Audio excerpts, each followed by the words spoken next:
사람은 누구나 자랑하고 싶어하는 그런 마음을 가지고 있습니다. 실제로 입을 열어서 자랑을 하든 그렇지 않든 마음 속에는 자랑하고 싶어하는 욕구를 다들 가지고 있다는 것이죠. 이 자랑이라고 하는 말의 어원을 좀 찾아보니까요, 두 가지의 견해가 있는 것을 보게 되는데, 하나는 자랑을 순수 고유어로 보는 그런 견해입니다. 이때 자랑은 어떤 의미인가 하면 자기 자신을 내세운다, 자기 자신을 뽐낸다, 이런 의미를 지니는 것으로 이렇게 보는 것이죠.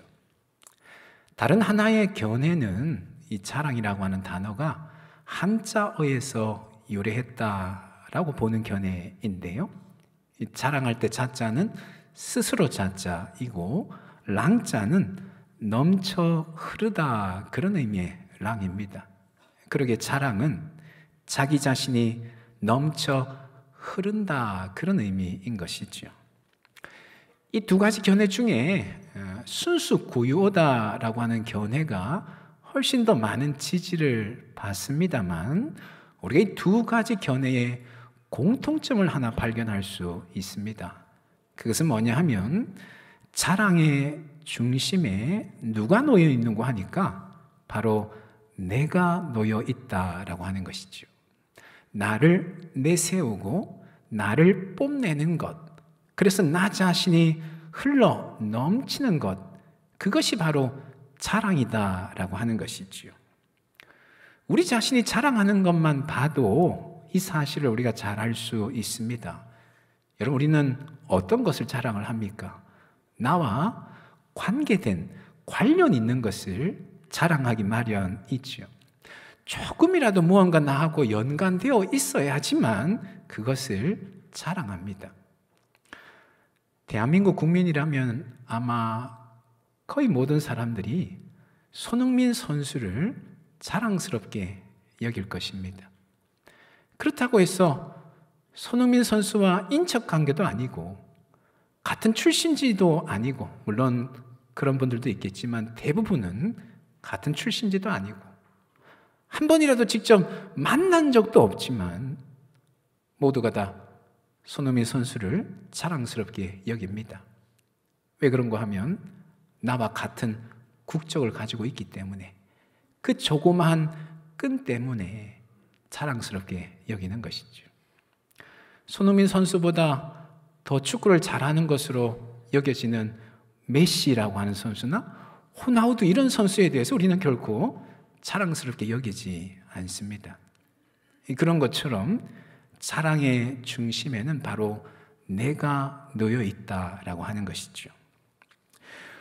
오늘 본문에서 바울은 갈라디아 교회에 가만히 들어온 거짓 교사들이 갈라디아 교회 성도들을 미혹하는 목적이 무엇인가, 그 미혹하는 목적도 바로 자기를 자랑하기 위함이다, 그런 말씀을 하고 있는데요, 한번 12절부터 보시면 12절에 이렇게 말씀을 합니다. 무릇 육체의 모양을 내려 하는 자들이, 육체의 모양을 내려 하는 자들이란 할례를 강요하는 자들, 이런 말입니다. 곧 갈라디아 교회에 가만히 들어온 거짓 교사들을 말하는 것이죠.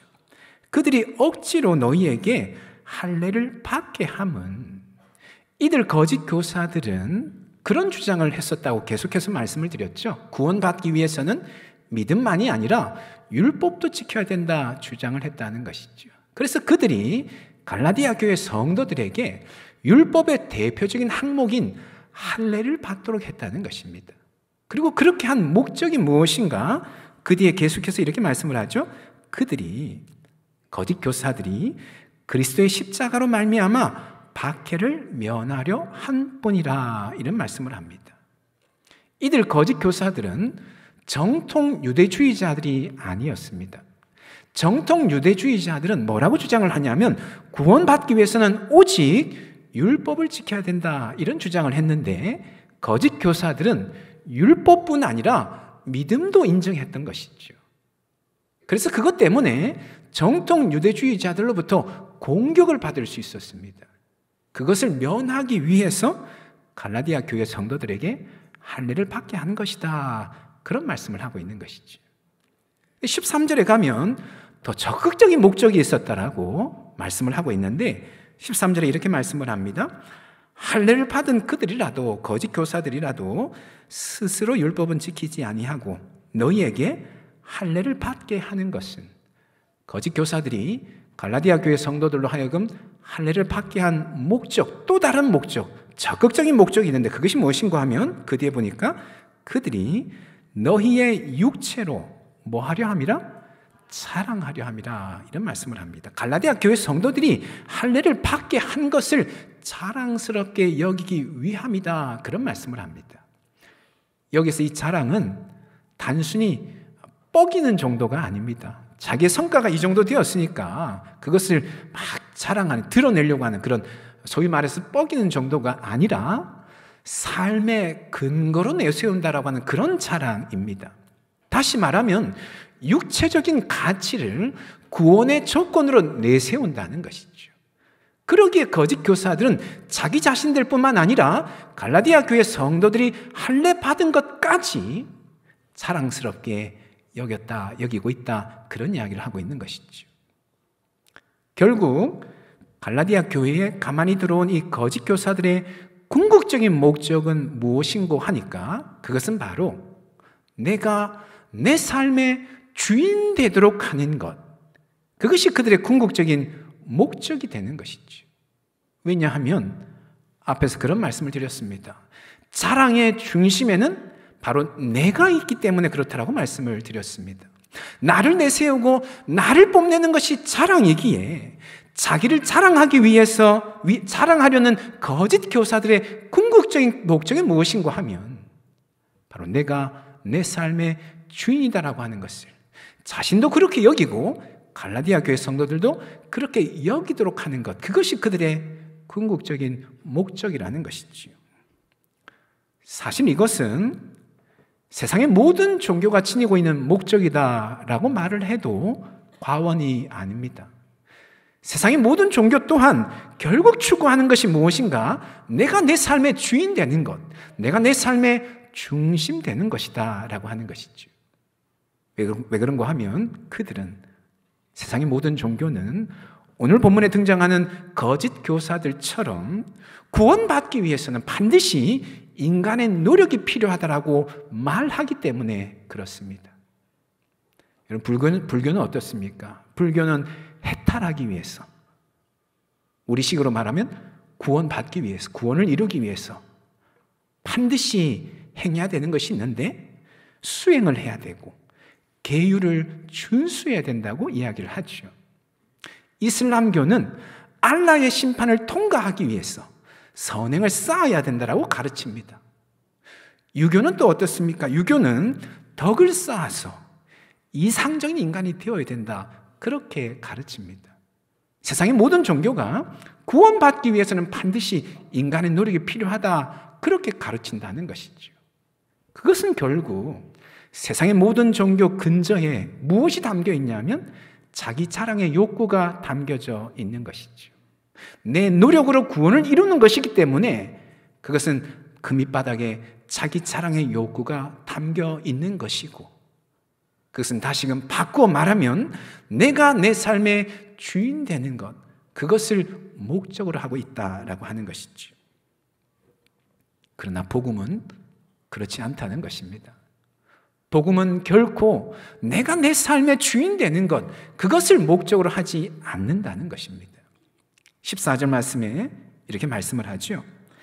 그러나 내게는 우리 주 예수 그리스도의 십자가 외에 결코 자랑할 것이 없으니, 십자가 외에는 결코 자랑할 것이 없다라고 말을 합니다. 복음은 결코 자랑하지 않는다는 것이죠. 굳이 자랑을 해야 한다면 십자가만 자랑할 뿐이다 말을 합니다. 십자가가 바로 삶의 중심이다, 그런 말씀인 것이죠. 그 뒤에도 계속해서 보면 이렇게 말씀을 합니다. 그리스도로 말미암아 세상이 나를 대하여 십자가에 못 박히고 내가 또한 세상을 대하여 그러하니라 이런 말씀을 합니다. 세상은 하나님과 적대적인 영역인 것이죠. 다시 말하면 하나님이 아니라 내가 내 삶의 주인 되는 것을 가르치는 그런 영역입니다. 그런데 복음은 이런 세상과 완전히 단절하게 되었다라고 하는 것이죠. 그리스도로 말미암아 세상이 나를 대하여 십자가에 못 박히고 나도 또한 세상을 대하여 십자가에 못 박혔다는 것이죠. 더 이상 세상이 요구하는 것처럼 내가 내 삶의 주인 되는 것이 아니라는 것이죠.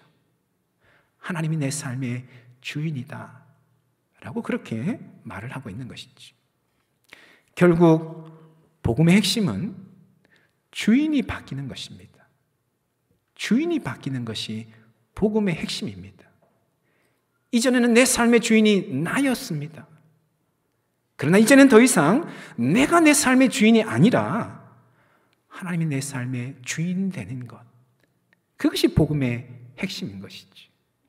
그러기에 복음은 결코 자랑하지 않습니다. 더 이상 자랑할 일이 없습니다. 내 노력으로 구원을 이룩한 것이 아니라 은혜로 선물로 구원을 받은 것이기 때문에 우리에겐 더 이상 자랑할 일이 없는 것이죠. 굳이 자랑을 해야 된다면 나를 은혜로 구원해 주신 예수님 밖에, 십자가 밖에 자랑할 것이 없다는 것이죠. 예수님 이것을 이렇게 말씀을 하고 좀 다른 표현으로 이런 말씀을 하고 있는데요. 마태복음 16장 24절에 이에 예수께서 제자들에게 이르시되 누구든지 나를 따라오려거든 무엇을 부인하고 자기를 부인하고 무엇을 지고 자기 십자가를 지고 나를 따를 것이니라. 여기서 자기를 부인한다라고 하는 말씀과 자기 십자가를 진다는 말씀은 같은 의미라고 보면 좋을 것 같습니다. 예수님을 따르는 길이란 어떤 길인가? 자기를 부인하는 길이라는 것이지. 내가 더 이상 내 삶의 주인이 아니라고 고백하는 그런 길이라는 것입니다. 바로 그 길이 예수님 믿고 예수님 따르는 길이다, 그런 말씀을 하고 있는 것이지. 그것이 바로 복음의 핵심이다 말씀을 하고 있습니다. 여러분, 그런 점에서 우리는 신념과 신앙을 구분할 필요가 있습니다. 신념과 신앙은 참 비슷한 것 같지만 들여다보면 아주 명확한 차이점이 있다는 것을 알 수 있습니다. 여러분, 신념은 무엇입니까? 신념은 내가 옳다고 생각하는 것이죠. 따라서 신념을 따라 살아가는 삶이란 내가 옳다고 생각하는 것, 믿는 대로 살아가는 삶이 신념을 따라 살아가는 삶입니다. 반면에 신앙은 하나님이 옳다고 말씀하시는 것을 믿는 것입니다. 염은 생각한다는 거죠. 내가 생각하는 것이고 앙은 우러른다는 것이죠. 하나님이 옳다고 말씀하시는 것을 우러러 믿는 것입니다. 신앙적인 삶은 하나님이 옳다고 말씀하시는 대로 따라 살아가는 것이죠. 신념은 내가 중심이지만 신앙은 하나님이 중심입니다. 문제는 뭐냐 하면 우리가 종종 신앙생활을 하면서 신념 생활을 하는 경우들이 있다라고 하는 것이죠. 내가 옳다고 생각하고 내가 옳다고 믿는 대로 신앙생활을 하려고 하는 그런 모습들이 있다는 것입니다. 여러분, 여기 뒤에 단상에 십자가를 거는 게 맞습니까? 십자가를 걸면 안 됩니까? 목사가 예배를 인도할 때 가운을 입어야 됩니까? 입어서는 안 됩니까? 저희는 그래서 1부, 2부는 입고 3부는 벗습니다. 예. 각각의 입장에 대해서 나름의 신학적인 이유가 있습니다. 중요한 이유들이 있습니다. 그럼에도 중요한 사실은 뭐냐 하면 그런 입장이 구원의 여부를 결정하지는 않는다는 것이죠. 교회 안에서 이런 문제들 때문에 분란이 일어날 때가 적지 않고 심지어는 교회가 나뉘어지는 경우들도 적지 않은 것이죠. 혹은 이런 경우도 있습니다. 하나님의 응답을 내 느낌으로 확신을 하는 것이죠. 어떤 일을 시작해야 될 건지 말 것이든지 잘 몰라서 하나님께 기도하다 보니까 마음이 참 편안해지는 거죠. 아, 하나님이 이 일을 하라고 응답하시는구나 확신을 하는 경우들이 있는 것이죠. 물론 하나님이 그렇게 응답하시는 경우들도 있지만 때로는 아무런 마음의 미동도 없음에도 그 일들을 하기를 원하시는 그런 경우들도 분명히 있습니다. 그런데 가끔 우리는 내 느낌으로 하나님의 응답을 확신하는 그런 경우들이 있다는 것이지. 혹은 이런 경우도 있습니다. 내가 기도하는데 하나님이 나에게 이렇게 말씀을 하신다는 거예요. 하나님이 이렇게 말씀하시니까 나는 그대로 행동한다. 주변의 사람들 말을 듣지 않습니다. 심지어는 목사의 말까지 듣지 않습니다. 하나님이 나에게 말씀하셨는데 이렇게 해야 된다. 그렇게 생각을 하고는 본인의 판단대로 행동을 하는 경우들도 있는 것이지. 뿐만 아니라 정치적인 신념도 마찬가지입니다. 우리 그리스도인들은 정치적인 신념을 가질 수 있고 또한 가져야 됩니다. 하지만 나의 정치적인 신념을 신앙이라고 하는 이름으로 강요해서는 안 되는 것이죠. 가끔 그런 경우들이 있습니다. 여러분, 이처럼 자기 신념에 따라서 신앙생활을 할 때가 있다는 것이죠. 이 모든 것에 깔려있는 공통적인 것이 있습니다. 그게 뭐냐면 바로 내가 중심에 놓여 있다라고 하는 것이죠. 내가 옳게 여기고 내가 응답받았다고 생각을 하고 내가 좋게 여긴다라고 하는 것이죠. 여러분, 그것은 결코 올바른 신앙생활이 아닌 것이죠. 올바른 신앙생활은 하나님이 옳다고 말씀하시고 하나님이 응답해 주시고 하나님이 좋게 여기셔야 되는 것이지요. 오늘 말씀 14절 말씀 우리 다시 한번 다 같이 한번 읽어보도록 하겠습니다. 그러나 내게는 우리 주 예수 그리스도의 십자가 외에는 결코 자랑할 것이 없으니 그리스도로 말미암아 세상이 나를 대하여 십자가에 못 박히고 내가 또한 세상을 대하여 그러하니라. 바울의 이 고백이 저와 여러분의 고백이 될 수 있기를 간절히 소망합니다. 우리는 오직 십자가 외에는 자랑할 것이 없는 사람들인 줄로 믿습니다. 우리의 삶의 주권은 오직 하나님께 있다고 고백하는 사람들인 줄로 믿습니다. 그리하여 날마다 두렵고 떨리는 마음으로 하나님의 뜻을 구하고 그 뜻대로 살고자 애를 쓰는 사람들인 줄로 믿습니다. 지금 내가 서 있는 이 자리, 내가 걸어가는 이 길이 정말 하나님 뜻에 합당한지 날마다 묻고 한 걸음 한 걸음 나아가는 그런 사람들인 줄로 믿습니다. 바라옵기는 오직 십자가만 자랑하며 살아가는 저와 여러분 다 될 수 있기를 예수님의 이름으로 축원합니다. 다만 한 가지 우리가 좀 기억하기를 원하는 것이 있는데요. 그것은 뭐냐면 그렇다고 해서 복음이 우리 존재 자체를 부정하는 것은 아니다라고 하는 것이죠. 물론 내가 세상의 중심이 되는 것은 되어서는 안 되지만 그렇다고 해서 나의 존재 자체를 부정해야 된다, 그런 말씀을 하는 것은 아니라는 것입니다. 예수님께서 당신을 따르기 위해서는 자기를 부인해야 된다고 말씀을 하는데 예수님 그 말씀이 우리에게 우리의 존재 자체를 아예 없애버려야 된다, 그런 말씀을 하시는 것이 아니라는 것입니다. 여러분, 만일 그렇다면 예수님 따를 수 없을 것입니다. 내가 없어지는데, 내 존재가 없어지는데 어떻게 예수님을 따를 수 있겠습니까? 결국 복음 안에서 더 이상 자랑하지 않는다라고 하는 이 말씀은 예수님 따르기 위해서 자기를 부인한다고 하는 이 말씀은 어떤 의미인가 하면 나의 존재가 새롭게 정립되어진다라고 하는 그런 말씀인 것이죠. 우리가 잘 아는, 좋아하는 고린도후서 5장 17절 말씀에 이런 말씀을 하죠. 그런즉 누구든지 그리스도 안에 있으면 어떤 피조물이라고요? 새로운 피조물이라. 이전 것은 지나갔으니 보라, 새 것이 되었도다. 예수님 안에서 저와 여러분은 새롭게 창조된 새로운 피조물들인 줄로 믿습니다. 여러분, 그런데 어떻게 새롭게 창조되었습니까? 그것은 우리의 존재가 새롭게 규명되고 정립되었다고 하는 그런 말씀인 것이죠.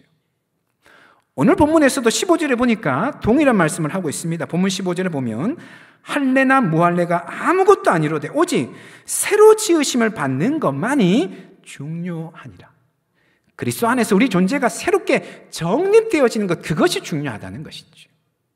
그렇다면 그리스도 안에서 우리 존재가 새롭게 정립되어진 그런 존재란 어떤 존재일까요? 조금 전에 보셨던 고린도후서 5장 17절 바로 앞에 15절에 보니까 이런 말씀을 합니다. 그가, 예수님께서 모든 사람을 대신하여 죽으심은 살아있는 자들로 하여금, 예수님으로 말미암아 죽었다가 살아난 자들로 하여금 다시는 그들 자신을 위하여 살지 않고 오직 그들을 대신하여 죽었다가 다시 살아나신 이 예수님을 위하여 살게 하려 함이라. 다시는 우리 자신을 위해 살지 않고 우리를 위해서 십자가에 달려 죽으셨다가 3일 만에 부활하신 예수 그리스도를 위하여 살도록 하기 위함이다. 그리스도 안에서 새롭게 정립되어진 우리의 존재란 어떤 존재인가? 그리스도를 위하여 살아가는 존재이다. 그런 말씀을 하고 있는 것이지요. 우리 인생의 궁극적인 목적이 예수 그리스도라는 것이지요. 우리가 왜 사느냐? 예수님 때문에 살아간다라고 대답하는 그런 존재가 되었다는 것입니다. 고린도전서 표현대로 하자면 이렇게 표현해 볼 수 있을 것 같아요. 먹든지 마시든지 무엇을 하든지 누구를 위해서? 하나님의 영광을 위해 살아가는 존재, 그리스도 안에서 새롭게 정립되어진 존재, 우리 존재는 바로 이와 같은 존재다라고 하는 것이죠. 그런데 여러분, 이 말은 바꾸어 말하면 이런 의미라고 말할 수도 있을 것 같아요. 우리가 하나님께 종속된 존재가 되었다는 거예요. 하나님께 매인자가 되었다는 것입니다. 그러기 날마다 하나님을 의식하고 두렵고 떨리는 마음으로 매 순간마다 하나님의 뜻을 구하고 그 뜻대로 살고자 애를 쓰는 그런 존재라는 것이죠. 더 이상 우리는 내 마음대로 살아가는 그런 존재가 아니라는 것입니다. 내 마음대로 살아가지 않는 존재가 되었다, 이런 의미로 볼 수가 있는 것이죠. 예전에 경외라고 하는 말을 설명할 때 그런 설명을 했던 적이 있습니다. 예전에, 오래전에 우리 가족의 형태는 어떤 형태였습니까? 대가족이었죠. 그러다 보니까 가정 안에서 혹은 일상생활의 삶을 어떻게 살아갔습니까? 조심조심 살아갔습니다. 왜냐하면 집안에 어른이 계시기 때문에, 어른이 계시기 때문에 말도 조심하고 행동도 조심했습니다. 늘 어른을 의식하면서 언행을 삼가하면서 살아갔습니다. 하나님을 경외한다라고 하는 이 경외가 그런 의미라는 것이죠. 우리 하나님의 존재를 늘 의식하며 두렵고 떨리는 마음으로 하나님 앞에 살아가며 우리 자신을 돌아보며 삼가하면서 하나님 뜻에 순종하며 살아가려고 애를 쓰는 것, 그것이 바로 하나님을 경외하는 삶이다라고 하는 것이죠. 바로 그런 존재가 바로 그리스도 안에서 새롭게 정립되어진 존재라는 것입니다. 우리는 날마다 매 순간마다 하나님 의식하고 두렵고 떨리는 마음으로 하나님 뜻을 구하고 그 뜻대로 살고자 애를 쓰는 그런 존재가 된 것이죠.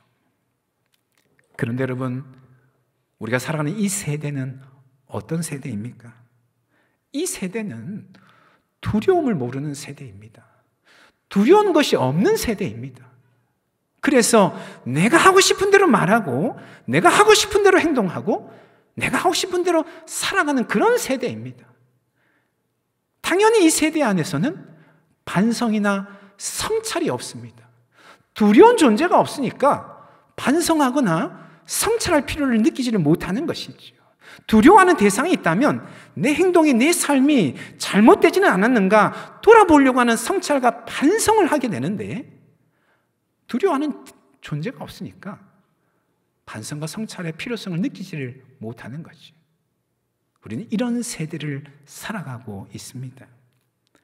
따라서 우리는 이런 세대에 물들지 않기 위해서 끊임없이 우리 자신을 잘 살펴야 됩니다. 매 순간마다 하나님 의식하고 지금 이 순간에도 이 자리에 앉아 예배 드리면서도 나를 향하신 하나님 뜻이 무엇이고 하나님 앞에서 내가 예배드리고 있다라고 하는 그 사실, 두렵고 떨리는 마음으로 주님의 뜻을 구하고 그 뜻에서 벗어나지 않는 삶을 살아가고자 애를 쓰는, 그렇게 날마다 우리 자신을 살펴야 된다는 것이죠.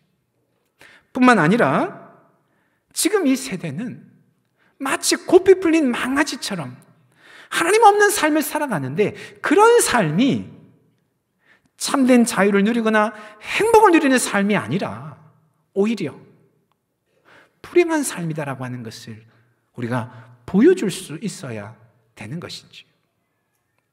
하나님 안에서 하나님께 속박되어져서 하나님께 매여서 날마다 하나님 영광을 위해 살아가는 그 삶이 진정한 행복을 누리고 진정한 평안을 누리는 삶이라고 하는 것을 보여주어야 된다는 것이죠. 바라옵기는 먹든지 마시든지 무엇을 하든지 하나님의 영광을 위해 살아가시는 저와 여러분 다 될 수 있기를 간절히 소망합니다. 그것이 진정 행복을 누리는 삶이고 평안을 누리는 삶이라고 하는 그 사실을 기억하시고 이번 한 주간에도 하나님 곁에 꼭 붙어 계시고 하나님께 온전히 매이셔서 우리 하나님만이 우리에게 주실 수 있는 참된 행복, 평안을 누리며 살아가시는 우리 모두가 다 될 수 있기를 예수님의 이름으로 축원합니다. 아멘. 기도하겠습니다. 이제 우리 말씀 붙잡고 함께 기도하기를 원하는데요, 여러분, 복음은 결코 자랑하지 않습니다. 굳이 자랑을 해야 한다면 오직 예수님만이 우리의 유일한 자랑거리가 된다라고 하는 것이죠. 하나님, 이 말씀 다시 한번 마음에 새기게 하여 주시되, 주님, 내 삶의 주인이 주님이심을 온전히 고백하게 하시고 매 순간순간마다 두렵고 떨리는 마음으로 하나님 앞에 살아가는 우리들이 되게 하여 주시옵소서. 하나님께 매일 때에, 하나님께 속박될 때에 진정한 자유를 누리고 진정한 행복을 누리게 된다고 하는 그 사실 다시 한번 기억하게 하여 주시고 온전히 하나님 안에, 하나님 곁에 하나님께 매이는 삶을 살아가는 우리가 되게 하여 주시옵소서. 주님, 이 세상은 두려움을 모르는 세대입니다. 그러나 주님, 그런 삶이 진정한 행복을 누리는 것이 아니라 우리 하나님 안에서만 참된 행복을 소유하고 맛보고 누릴 수 있음을 이번 한 주간에도 우리가 보여주고 증거하며 살아갈 수 있도록 하나님 우리를 통하여 일하시고 인도하여 주시옵소서. 우리 시간 말씀 붙잡고 함께 기도하며 나아가기를 원합니다. 기도하시겠습니다. 거룩하신 하나님 아버지, 오늘도 주의 말씀을 붙드시고 인도하여 주시니 참으로 감사를 드립니다. 복음은 결코 자랑하지 않는다고 하는 그 사실, 오직 예수 그리스도 십자가만이 우리의 유일한 자랑임을 고백하는 것임을 주님 기억하게 하여 주시옵시되, 하나님, 우리의 삶의 주인이, 내 삶의 중심이 예수 그리스도임을 온전히 고백하며 살아갈 수 있도록 하나님 인도하여 주시옵소서. 더 이상 내가 내 삶의 주인이 아님을 주님이 내 삶의 주인 되심을 고백하게 해주시되, 순간순간 매일의 삶의 삶 속에서 두렵고 떨리는 마음으로 주인 되신 주님의 뜻을 구하게 하여 주시고 그 뜻 앞에 순종하며 나아가는 우리 삶 되어 줄 수 있도록 하나님 인도하여 주시옵기를 주여 간절히 기도합니다. 우리가 서 있는 이곳이, 우리가 걸어가는 이 길이 하나님 기뻐 여기시는 그 길이요 그 자리임을 다시 한번 묻게 하여 주시고 주님 그 마음으로 나아갈 수 있도록 하나님 역사해 주시옵기를 주여 간절히 기도합니다. 거룩하신 하나님 아버지, 하나님께 매인 삶이, 하나님께 속박된 삶이 진정한 행복을 누리는 삶임을 주님 기억하게 해주시고 하나님 이번 한 주간에도 그와 같은 삶을 살게 해주시고 두려움을 모르는 이 세대를 향하여서 하나님 두려워하게 하여 주시고 하나님 안에서 참된 행복을 누릴 수 있음을 보여주고 증거하는 삶 되어줄 수 있도록 주님 우리를 인도하여 주시옵소서. 하나님 아버지, 주님 붙드시고 역사해 주시고 하나님 함께하여 주시옵소서. 하나님 아버지,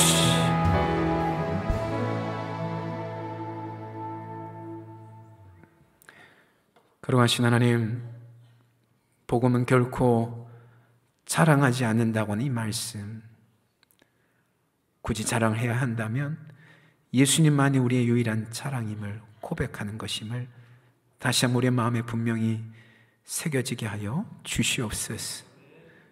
하나님, 우리의 삶의 주인이 주님이심을 고백하되 이 고백대로 이번 한 주간에도 순간순간 주인 되신 주님 앞에 엎드리는 삶을 살게 하여 주시고, 두렵고 떨리는 마음으로 주님의 뜻을 구하고 그 뜻에 순종하며 살아가고자 애를 쓴 우리가 되어줄 수 있도록 인도하여 주시옵소서.